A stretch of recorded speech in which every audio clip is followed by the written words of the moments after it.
back to Big D Energy. I have Hayley, who I met, I don't even know how many years ago we met. A long time ago.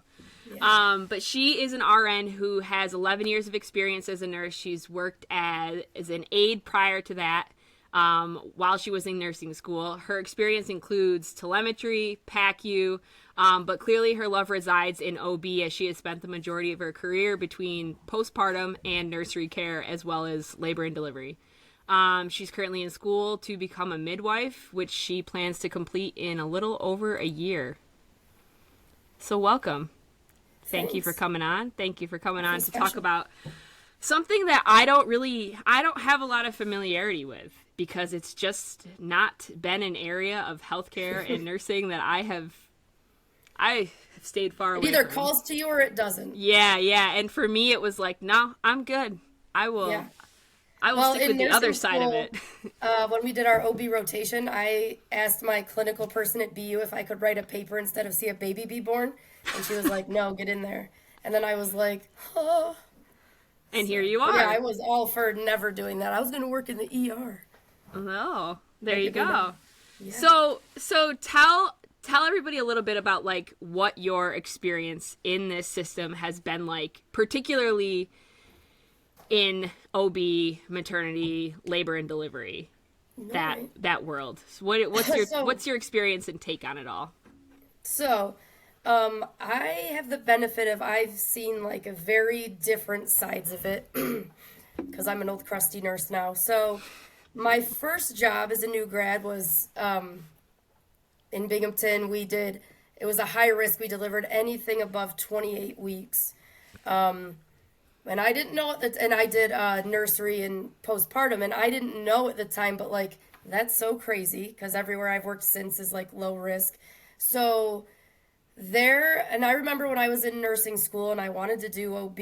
Sorry, there's a cat here. I remember being like very into non-intervention. You know, I watched the movie Business of Being Born a million times. Like I was for leaving women alone. But then working where I did on high risk, I was like, well, why would anyone want to have a home birth? Well, why wouldn't someone want to be at the hospital? Why?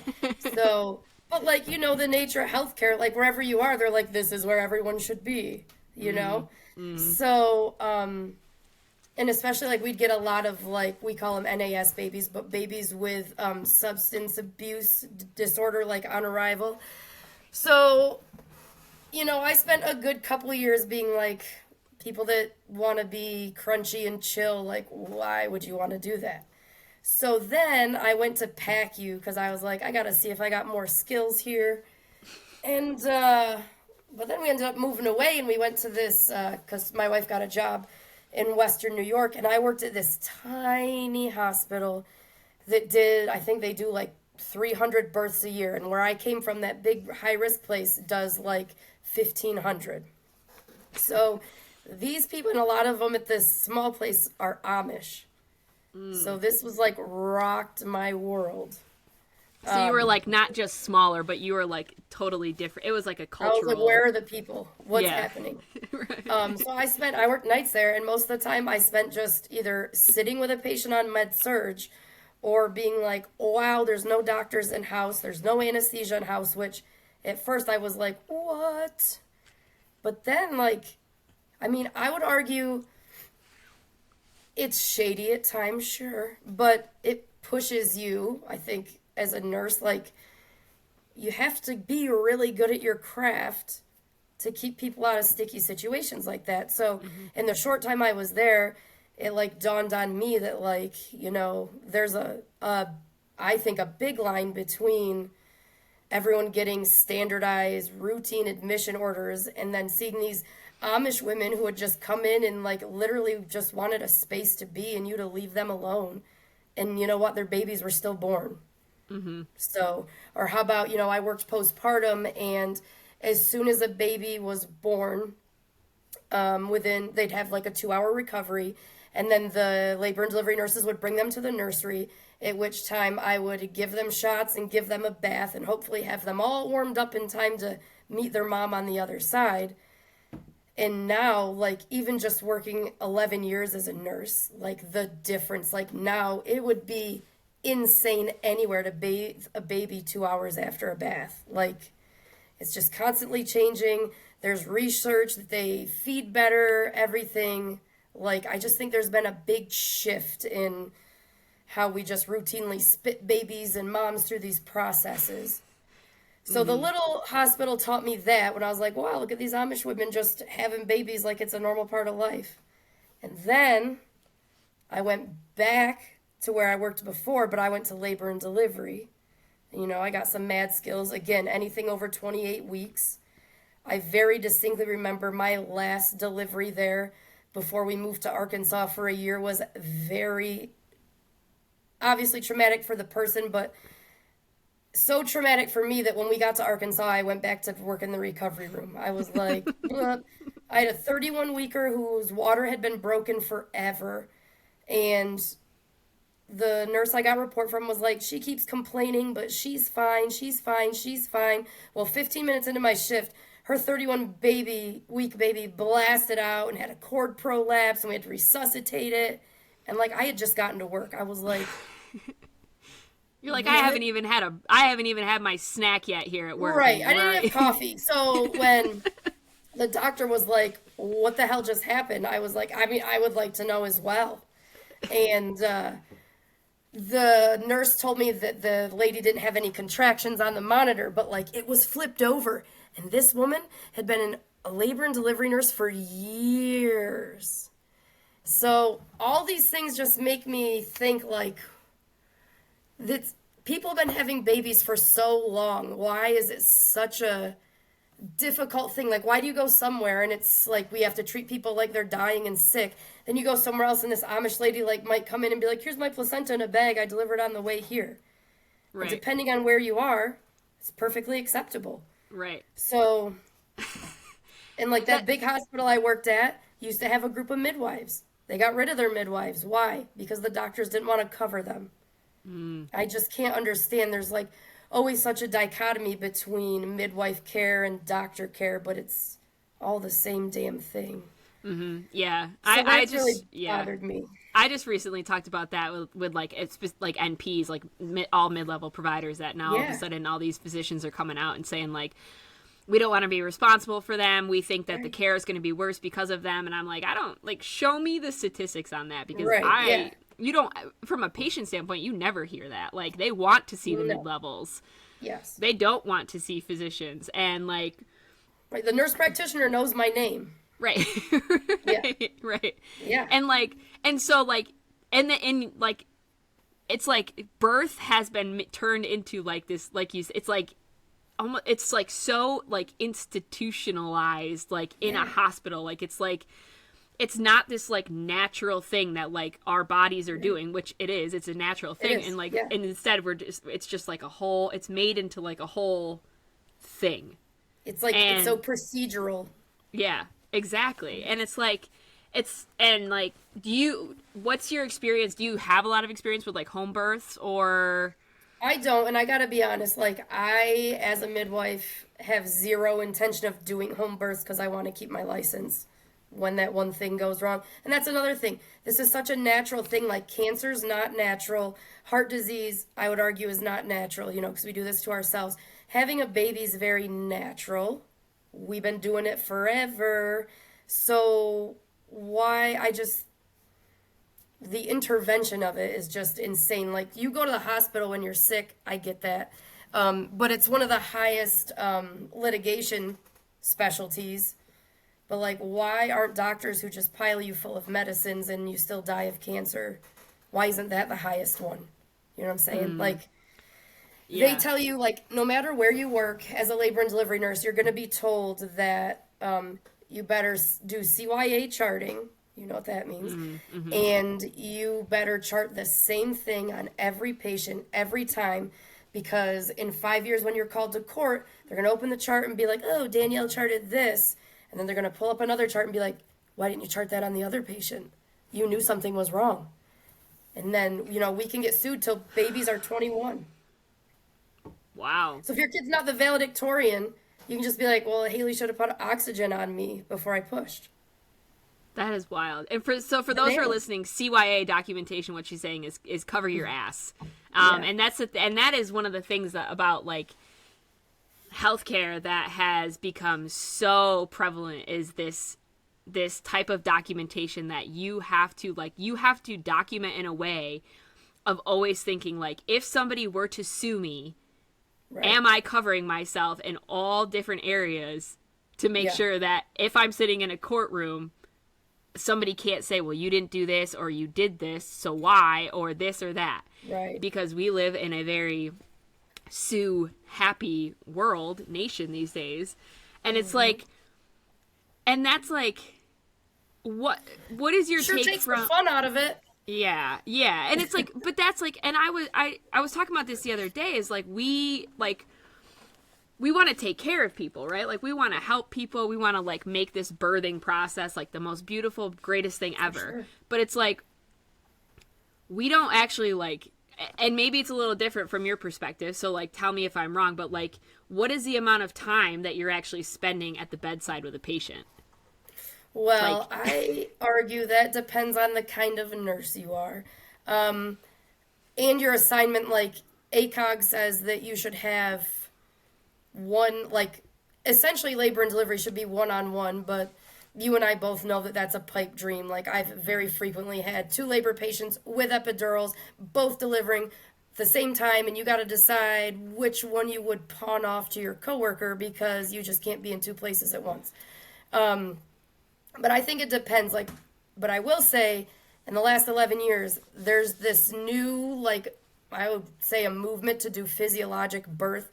And they have these classes like spinning babies, which is like you learn how to like put birthing people in positions and stuff to facilitate, like, you're moving the pelvis, you're doing this, you're doing that.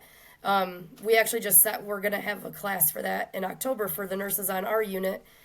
I think there's a big, like, sort of a renaissance for stuff like that happening. And I think it's because, us crazy millennials are taking over. So you see a movement more towards, like, more holistic type, for sure, or trying to include more holistic. Like, we even have doctors where I work now that'll be like, Hayley, go spin that baby and get it out. And, like, they'll come in and help you turn and reposition. Like, it's awesome. But I also know that, like, that is not the experience at a lot of places. But, yeah, I definitely think that. But, so where I am now, there's, like, a gaggle of us that do that, and you're like, and I tell people when they're in labor, when they're getting induced or whatever, like, I'm here however you need me. You want me at your bedside, you want me cheering for you the whole time, you want to be able to see the whites of my eyes, like, you're having your baby, I'm here for you. But there are people that are like, well, I brought my entire family, so I actually don't need you for anything. So, and that's also a big thing about OB, I think, that sets it apart, is every patient shows up with different intentions. Like, there are people who'd show up and they're like, I want my epidural and I want to sleep until I'm complete and wake me up to have a baby. And then there's other people that, like, you cannot leave to eat an apple, right? Yeah. And I think that's why it's so important to individualize care. So, where I used to work, there was just, hey, I got a patient here. I checked her cervix, and then I checked it again an hour later. She's definitely in labor. Okay, here's some admission orders. Like, it's just all very rote. Whereas, where I work now, we have lots of midwives, and they're like, well, what does she want? What does she want to do? How's she feeling? If she's not active, does she want to go home and come back later? So she can be comfortable. Yeah. Because the more you're in the hospital, you're going to get, like, there's going to be interventions. Yeah. And so from your experience, like, so far in being in school and your experience with midwives at work, like, is it just what you're taught in school as to how to approach these, or is it because we have this underlying nursing background that we go into it with this different sort of, like, compassion and care that we really truly want to have that, like, physicians don't necessarily have? Well, especially I know many obstetricians who are magic unicorn people. One of my best friends is one, but, like, they're surgeons. Right? So I worked surgery for 7 months and learned very quickly what that's like. So yeah, like there's a time and a place, and that's great. I love having their skills like a phone call away. And I think I will always work in a hospital, even as a midwife, and do like not a lot of intervention, but the OR is right there if I do need it. That's great. Mm-hmm. That's how I think the world should be. You have options. And your plans are allowed to change. But do I see a gross difference in, and this isn't just where I work now, just like always, like if you have a midwife patient, the midwife comes and they sit with the patient and they do labor support and they know their whole family, and it's fucking magic, dude. It's wild. It's just like this nice little, like, as the nurse, you're there for this monumental moment in their life, but like it's just a different vibe. Like we're all here for it. You know, I've been doing this for 11 years and I still cry in a beautiful birth. Like it's magic. It gives me chills. But then you have people who are like, all right, I have a 7:30 induction. I'm going to go in. We're going to start Pitocin. I'm going to go eat lunch. We're going to come back. We're going to break her water. I'm going to come back. We're going to deliver the baby or go to section. Like, and it's hard being a nurse to adapt to both of those things. And I think that wherever you work, there's like, you know, the nurses who are like, I'm down, let's go, doctor. And there's other ones that are like, no, I'll gladly stay in the midwife room all day. Mm-hmm. Mm-hmm. So it's just, the dichotomy is insane. Yeah. But yeah. Where I work now is the most like midwife friendly place I've ever worked. It's lovely. It's great. Right. But, and you're with them, like you're with the patient from beginning to end of pregnancy. You're not just introduced to them. Correct. Yeah. And where I am now, they see, like, if they're a midwife patient, they'll have visits with all the midwives, so that ideally, whenever they have to come in, they'll at least, like, there will be a familiar face there. Oh. And I think that's pretty sweet. Yeah, that is. Yeah, because how many times has it happened that like you've seen this OB for 9 months and they're on vacation, right, and now you have who's this asshole? Now you have Joe Schmo who just came in and you're like, who the hell are you? And you're gonna deliver my baby. Right. Exactly. Yeah. It's just, And so what's that's your... like our oldest, right? She was born in Binghamton, and the one person that I did not want to deliver her was on call. And it always works out that way. Yeah. God, I was like, call him for the end. You're like, I got it. I'll take care of it. Yeah, for real. Just stand back. But, I mean, I think labor and delivery nurses are maybe a little bit of narcissists, too. I myself am. Like, you want to be there. Your patient needs you. They're never going to forget you. Like, I used to go to Wegmans in Johnson City, and people would be like, Hayley. And I was like, hey, nice baby. But, like, it's just so, like, special. Like, it's not like any other kind of nursing, you know? And there are people, like, that are certified midwives who aren't nurses. We have a big Amish community here, and they use them, and we, like yesterday, they called. I have a girl who's stuck in labor. She's been 4 centimeters. This is what we've done. Like, the midwife calls our unit and gives our midwife report. It's magic. And then, like, we all can collaborate and agree on a plan. Like, okay, she's been laboring at home for 12 hours. Not much is happening. She's really uncomfortable. She's getting really tired. Okay, well, now we're at the hospital. If you want pain medicine, it's here. And a lot of times the midwives stay with them and act as doulas. Like, but there's also, like, I've worked other places that are like, oh, the lay midwives, but, like, we have the same end goal. Right. So right. Right. Do you see a shift? Do you see a big shift more towards, because I feel like I've seen, like, more of this shift, like, I guess on social media, of like more like promoting home births and all of these things and more natural. But so are you seeing that in your line of work? Like, do you often get people who like attempted to have a home birth and now they're in the hospital? Or sometimes, and it's usually because they have like arrest of labor, they've stopped making change, or they're like so uncomfortable, they're like, take me to the narcotics, please, which is fine if that's what you want. But I do think, and I think this is a super important topic, that I think the increase and a push for that and staying out of the hospital is because people in our era of wokeness, which I love the wokeness, they're more comfortable talking about their trauma. And a lot of people have birth trauma. And they've proven that the people that report having trauma are ones that felt like they weren't listened to. And there's no better place to go to not be listened to than a hospital. Right. As you exactly. know. Exactly. Because, yeah. You show up, and I worked with a doctor once who, this Amish lady came in, nothing was happening. It was the middle of the night. And the doctor's like, well, we can do this, or this. And the Amish lady was like, I don't want to do that. And the doctor said to her, because I was mortified, then why did you come here? Why did you wake me up? And I was like, but that says it all, right? Like, right. She's just like, you came to me. Like, no, she just wanted some fucking help, dude. Right. And that's like, that's the thing is, like, I know, like, in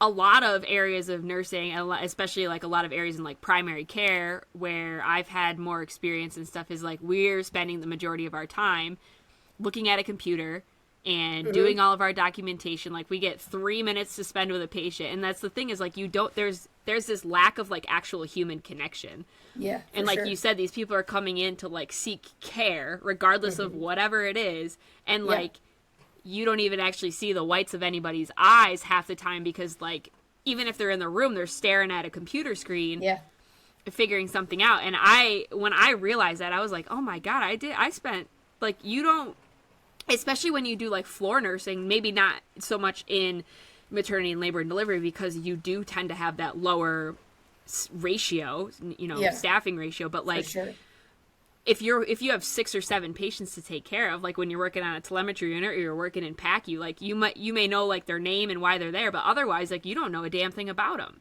And it's not because you don't want, you don't care, but you don't have the damn time, because you have 8 million other things to get done if you want to be out before 16 hours of your shift, Absolutely. Yeah. I mean, watching you give meds for 12 hours on telemetry is precisely why I was like, it's really fucking cool watching babies be born.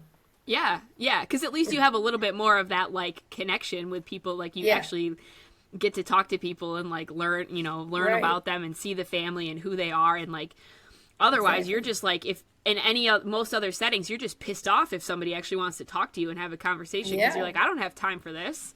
Yeah, God forbid if there's a concerned family member. You don't have time for that. You don't have time for that. No, not at all. And like, so, overall, like, I mean, I think overall this industry is just really, it's turned into like, it's just turned into another business, right? It's for sure. I mean, that's just what it is, an industry. Driven by money, driven by the bottom line. Press scores. And it's like if the food sucks, we all get in trouble, people. It's exactly. It's so crazy. And it's like, and I think that, like you said, like, our generation is really starting to, I think, shift. I think it's going to take a lot longer to see that shift, like, within the industry itself because of us. But once we get to the top, maybe. Yeah. But like, what do you think it, like, do you see, I'm trying to think of how to ask this. Like, do you see a shift in the patients that you're seeing, right? That are coming in. And it's so hard, like, and from my perspective, it's so hard because I just have no experience in this at all, other than a hot minute in a clinical rotation where you're like, I'll stay over here. But like, do you see a difference in even like the patients that you're seeing as the generations shift with people who are having babies, like, over this past decade that you've worked in it, that like they're not looking for like the quick fix, or like they want to act, like you said, they want to deal with their trauma, they want to like actually do this type of work versus like just throw all the drugs at me and whatever, right. Or so, like, I'll answer with a story, as I do, like father time over here. What was it, 2 shifts ago? So we're the only place where I live right now in Pennsylvania to have a hospital in like a ridiculous radius. You got to go an hour in either direction to get a higher level of care. So, and it's very rural, so, there's not a lot of money, there's not a lot of diversity, there's not a lot of anything, but There was one other hospital, and they closed it 2 years ago. See you, bye. And we absorbed a lot of their nurses. But I had a lady, she was on our unit, she wasn't my patient the other day, who, from the moment she came in labor, she was just like, I had such a terrible experience last time. I think she had a 3-year-old. She's like, I just don't want that to happen again. And it's almost like it took over, like, her labor experience. She was so focused on it not being like that again. She said, last time she was at the other hospital, she's like, I didn't want an epidural, but I felt like I had to get an epidural. They wouldn't let me move. They wouldn't let this. They wouldn't let that.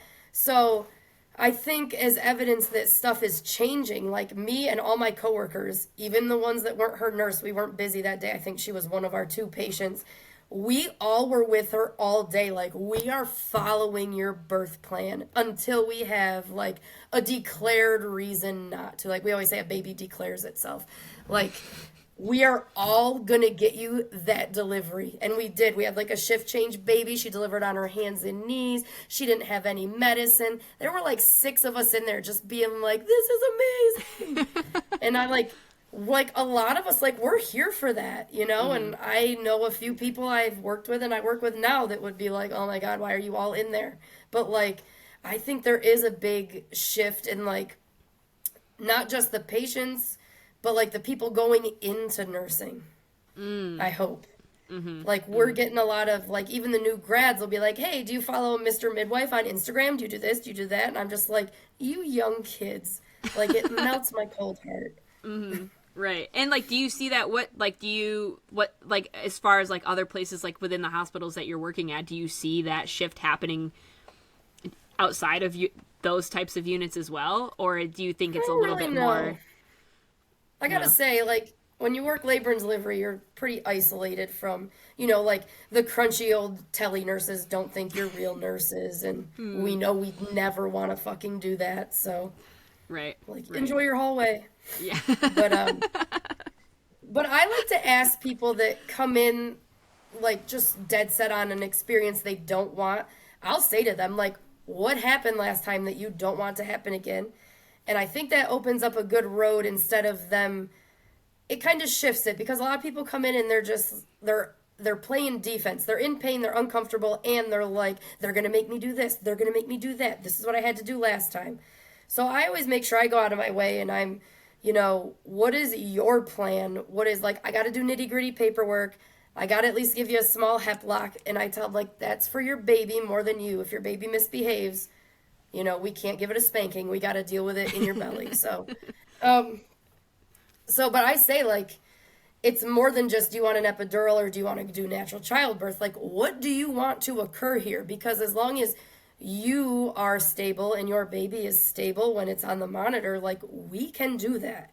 Mm-hmm. And I find a lot of patients are like, well, what do you want to do? Like, girl, I'm here for you. Right. This is not my labor. And I just think it's so crazy how many people come in and they're like, I'm sorry, I'm a pain. Like, you are birthing a human being. Mm-hmm. You are not a pain. Like, what, the fact that anyone even considers themselves a burden, like, a 9-pound baby's gonna come out of you. So, like, make demands. Right. It's wild. Right. Back in the day, like, way back in the day, like, you would take, like, my mom told me in the 80s, like, they labored in a room with a bunch of, like, everyone that was in labor labored in a room together. And then as you got closer to delivery, they would just take you to the delivery room, and then you'd go back and be with all the, like, the postpartum women. Like, it was all group. And I think there's something to be said about that. Like, think of how much more support you would get. That's true. From a group of equally miserable, powerful, passionate people. That is true. That is now true. It's just you're closed off. Like, the nurse was in here, the doctor was in here, the nurse was in here, the doctor was in here. Like, imagine being able to, like, share that experience. Right. Well, that's where community comes back in too. Which I mean, back, like, in native and indigenous times and ancient times, like, that's how birth was done. Like, it was like, it, like, the saying, it takes a village, is not like just, it's not some fucking saying that somebody made up. Like, it's true. But, like, we have become so detached from that to the point where, like, we don't even know who our neighbors are who live 5 feet away from us. We are grossly individualistic, for sure. Yeah.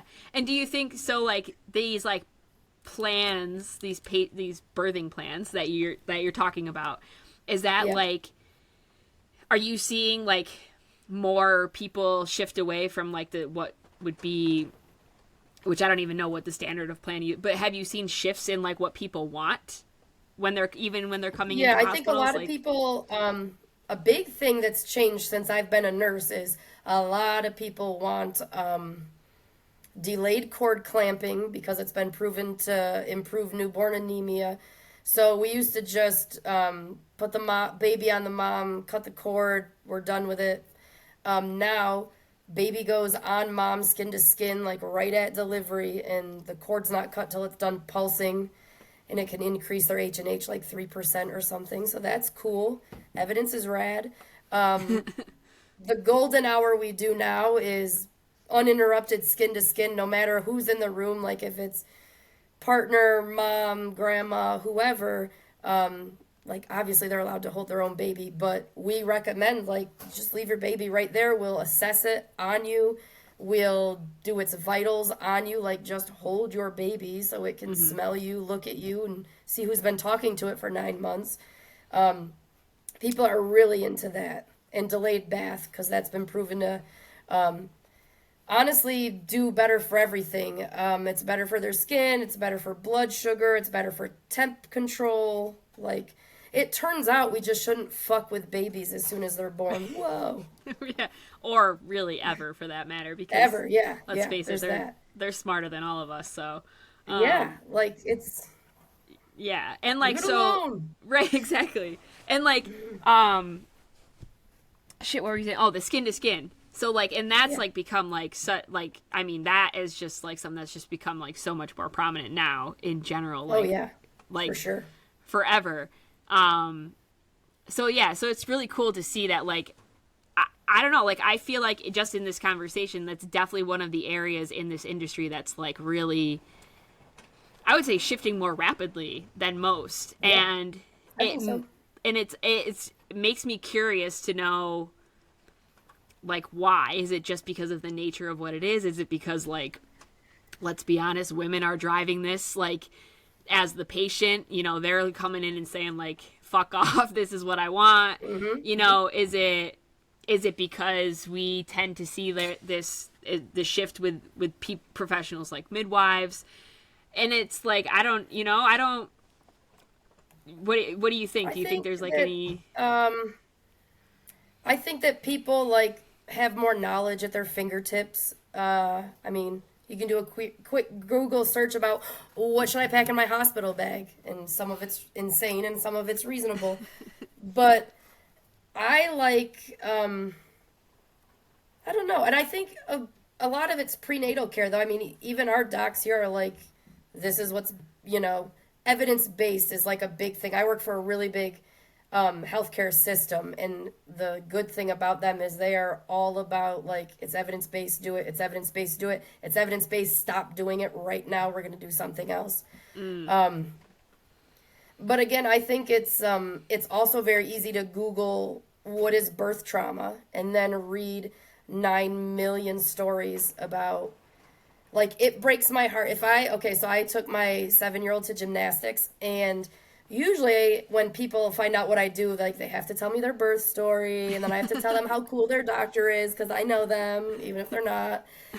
But one day I was sitting at gymnastics, and they were talking about, like, they didn't call it that, but essentially their birth trauma. Like, they were just airing a bunch of complaints that happened, as in their perspective, to them while they were trying to have a baby. And I was just like, and I've always thought about going to midwifery school, but we've moved around a lot and whatever, but it was like, I was just like, if I can prevent like 2 people from having that conversation at gymnastics, that to like even those 2 women out, like, it's supposed to be the most special, magical moment of your life. So the fact that people, and you already, like, it fucks with your hormones.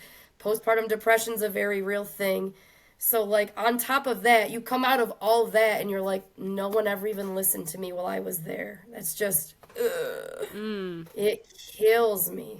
Right. And it's not, and the thing is it doesn't even just affect the mom. Like, that, like, if we talk about, like, trauma, and generational Right. trauma. Like, that's already instilled into that baby from Exactly. from the time that Yeah. they're conceived. So Right, everything and then that you anytime deal with- anyone's pregnant in like a 20-mile vicinity, their mom's gonna be like, "Oh, no one listened to me, and it was terrible." Like, we had to learn in school that, like, if your mom is with you for delivery, like, their brains literally can't not be like, "Well, when I had you, blah blah blah blah blah." And I also find that very unhelpful a lot of the time, but other times it's great. But it's Right. like, yeah, just the things we pass down that, like, I always joke with my mom if we fight, I'm like, well, I had a C-section and you didn't want to breastfeed me, so obviously I'm a cynical bitch. Clearly you did this to me. That's what I always used to tell my mom, because she like breastfed my brother but not me. And I would Oh, be, and that's cold, yeah. my brother would be like, "Well, I'm smarter than you," and I'd be like, "Yeah, well, that's because mom breastfed you, but she didn't breastfeed me. So like, what's that bullshit?" Exactly. Yeah, she She'd didn't be like like, you enough. "Well, you were a pain in the ass baby, so like, I don't like." Oh, Like, thank okay. you. You'll tell Still my am. therapist that. 35 Yeah. years later. Amen, amen. Right. Exactly. I'll send you the therapist bill. That's right. Therapy's great, yeah. by the way. Everyone go. That is true. I agree. But yeah, I don't know. I don't know how to, I'm on this tirade now of like, how do we shift? How do we get people? There's like so many people who work in this industry who will admit to you point blank in front of anybody, they don't care, their boss, whoever, a patient, that like they hate their job.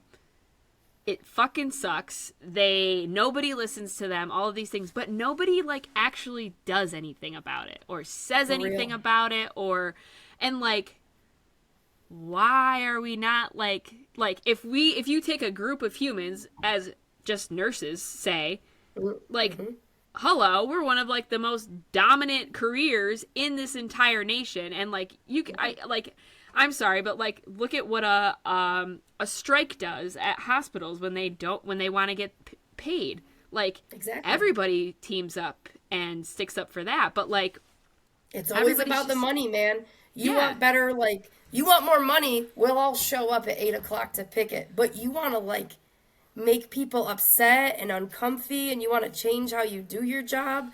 I think that makes people uncomfy. I say the same thing, though. I was just telling Trisha this. Like, imagine a whole bunch of nurses on the same page. Because, like, hear me out. I apparently am less pessimistic than I thought. I thought COVID was going to turn shit around for a second. Right? And then I was like, oh, wait, they don't care. They don't care. Okay. But when it started and they, like, I was working in PACU for a minute and they shut down our OR, I was like, fuck, dude, this is it. Like, say we were like, no, and people that are like, well, you signed up to be a nurse. No one wants to be a fucking pandemic nurse, especially when the people running the pandemic don't know what they're doing. But like, I was like, this could be this big moment for nursing. Like, they're going to realize our worth. They're going to pay us, right? And then I woke up out of my fever dream and was like, oh, it's even worse now. Cool, because like a whole bunch of nurses died of COVID and the other ones don't think it's real. right. So right. I think just nursing's so cool because, you can do anything with it, but it also attracts a lot of people from over here and a lot of people from over here. And I don't know, because I wasn't like politically conscious when I worked like on the tele floor or whatever, but where I work now, it seems like I think a lot of labor and delivery nurses are like very crunchy, very like, obviously we're all mostly dirty feminists who like, fuck the patriarchy. Right. But I think it's hard to build a bridge with like, there's so many people in the workforce that are nurses that are like in their 60s and their 70s. And then they have all of us radical millennials shaking things up. And then the people younger than us, I would argue, are usually even crunchier than we are. So I think that there's like distension among the ranks sometimes. Like, they'll go get more money with us, but they just want to do their shit, get off the clock, and go home. Us youngins, like, we want to fucking change the world. Right. At least I do. Right. Oh, yeah, for sure. And like, and that's the thing is like, these people we want to do this, but like, then there's all these like fucking people above us who are like, no, that doesn't make us enough money, or no, like, you have to hammer out 40 patients in an 8-hour day because that's we need to crazy. get paid. And it's like, but or like if people just like learn how to actually take care of themselves and Right. like not put garbage like in their bodies or on them or you know or whatever else, but like, and it's like I don't know, and like I too, like it's just like this, we're some of like the most miserable humans too, that like you said, you know, like we just like nobody has a problem just bitching all day long about like everything in sight, and then it's like, and then we expect like our patients to like feel like they know we are fucking miserable, right? Like feel cared for and feel happy that they're in the hospital, and it's like right, and they're the asshole. It's like, I don't get paid near enough. I'm being run into the ground. I shouldn't even have you as a patient because I was capped off like 3 patients ago, but hey, let's do this. Right. You know, like I feel bad. Sometimes my boss has to like round on people, and she'll say at like a staff meeting, like, oh, so-and-so brought up that they know their nurse was busy. Like, we really don't want them to know that. Well, I can't hide the fact that I haven't been in there in 2 hours, and they can hear people blowing out babies all over the unit. Like, there's only 4 of us here. Like, what do you want from us? Right. And there's no incentive, at least where I am, for retention. Like, if I got you a job where I work right now, you could get $15,000 sign-on bonus. Do you know what I get for fucking dealing with the same shit before COVID, through COVID, and now? Fucking the same thing. Nothing. 60 cents more than I made 3 years ago. Like, it's insane. Yeah, right. Yeah. There's no, retention perks anywhere. Yeah, and like it's just, yeah, and you're right, and like we thought COVID, like it would be like such this big eye opener, and that like people would come together, and like, and where I was at the time, I was in long-term care still when COVID, which was like frightening. We were nowhere near as frightening as what a lot of nursing homes dealt with, but like, but I attribute that to the fact that like we had a group of people who. Like we had a locked, it broke out on our dementia unit, so it was a locked unit, and so of course like they're not staying in their rooms, they're like touching everything and everyone, and there is no ability to decrease transmission. You're like, okay, he got it. We're just gonna expect that the whole unit is gonna have it. We're just gonna paint it on the walls. Exactly, and like, and so. But the staff that we had over there, like, fortunately came together, and we were all like a younger generation. We all had a very different mindset about things. And when they locked us over there and were like, you can't come off the unit, you can't go anywhere else, you have to stay over there, just breathe in all the COVID yourself. And like, and we, like, it got to a point where like we'd have Zoom meetings back and forth and be like, well, like administration would be like, well, you're not doing this and you're not doing this, and be like, you're not even over here. You don't even see what's happening. And it just got to the point where we were just like, well, fuck off. Like, if you don't care about what we're saying, and we basically just got to the point where like, we're going to run it ourselves. Like, we're going to figure it out what we need to do. We know what we need to do, and we're just going to do it. And we didn't listen to what people above us were telling us. Like, of course, maybe here and there, but like, no, we're not going to come to your daily Zoom meeting because it's a waste of our time, and we could be doing other things. And we're not going to come throw you a fucking bone, so. Right. And in comparison to places that were losing like hundreds of patients, we lost like a handful. And it was like, well, because we just followed our intuition and what we knew we had to do and stopped listening to like people who clearly, like, nobody knew what to do. Nobody, like, not even the smartest of the smartest. Like, oh, you're a nurse, what do you expect? It's the fucking 21st century. I expect there to not be fucking plagues. That's what I expect. Right. Jesus Christ. Right, exactly. No one wants to do that. Like, when it first hit, some places, we never did this, but, like, they couldn't have any support people to have a fucking baby, dude. Like, it's just you in a mask, with me in a mask, having a baby. How terrifying's that? Who would want to come to the hospital? It's crazy. And then for the longest time, and I don't know if it's still like this like anywhere, but like for the longest time, it was like you could only have like one person with you. So like what, and it's like, and then we did like you could have your support person and then one other person, but the other person couldn't switch out. So like if it was your mom, it's never going to be my mom. So we had like a lot of dueling grandmas. Shit, it got wild. I was gonna say, I can imagine she'll get real intense between family dynamics. Like, yeah, no, it how was do you wild. figure out who's gonna be that one? Yeah, I was like, or hear me out, nobody comes. Okay, good. Right. And talk about birth trauma, right? Like, so, like, you, like what, 2-3 years of a pandemic, and, like, yeah, or at least for, what, a solid year, you couldn't have anybody with you? Like, yeah.